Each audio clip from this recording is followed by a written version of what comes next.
ఈ వ్యాపారంలో దాదాపు 2,000 కోట్ల రూపాయలు ఆయన పోగొట్టుకున్నారని చెప్తున్నారు. ఎందుకంటే మీకు కూడా తెలిసి ఉండింది, ఆయన మీరు కొంతకాలం కలిసే చేశారు. అసలు 2,000 కోట్ల రూపాయల నష్టం ఏంటి సార్ హైదరాబాద్లో వచ్చిందని ఆయన చెప్తున్నారు. ప్రజలు జోకులు చూసి నవ్వుకుంటున్నారు. ఈ కొత్త సంవత్సరానికి అది ఒక కొత్త జోకు, అద్భుతమైన జోకు. ఇది మరి ఆయన నష్టం వచ్చింది 2,000 కోట్ల రూపాయలు అంటే మనం ఆయన ఎలక్షన్ ఎప్పుడు 2014లో కానీ 2019లో కానీ చూసుకుంటే తెలుస్తుంది.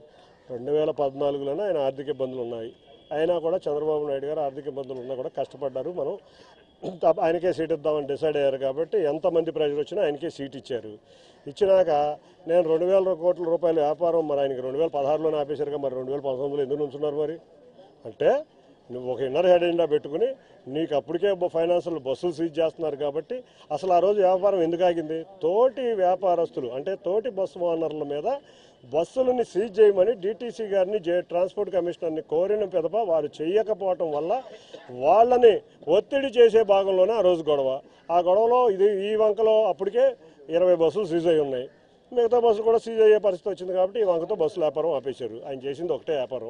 ఆ వ్యాపారంలో 2,000 కోట్లు ఉన్నాయంటే ఇప్పటికి విజయవాడలో దాదాపు 40 మంది బస్సు ఆపరేటర్లు ఉన్నారు.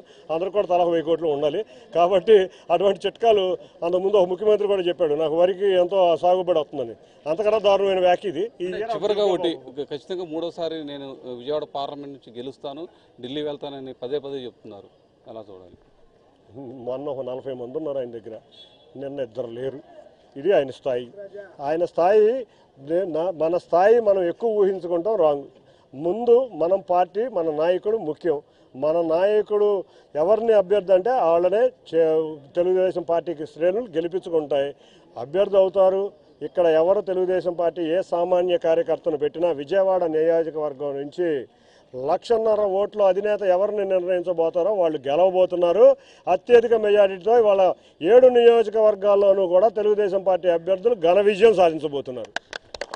ఇది పవన్ ఇక్కడ పరిస్థితి. ఏదైతే కేసీఆర్ నాని కుటుంబంలో వచ్చిన చిర్చు మాత్రం ఇప్పుడు వచ్చింది కాదు. దాదాపు 2000 సంవత్సరం నుంచి మాకు విభేదాలు ఉన్నాయని చెప్పి కేసీఆర్ చిన్ని చెప్తున్న పరిస్థితి నెలకొంది. అయితే ఖచ్చితంగా ఈసారి విజయవాడ పార్లమెంట్లో 1,50,000 ఓట్ల మెజార్టీతో గెలిచి తీరుతామని చెప్తున్నారు. ఎవరు క్యాండిడేట్గా నుంచున్నా, సామాన్య కార్యకర్తగా నుంచున్నా ఖచ్చితంగా ఇక్కడ టీడీపీ విజయం సాధిస్తుందన్న ధీమా కూడా ఆయన వ్యక్తపరుస్తున్నారు.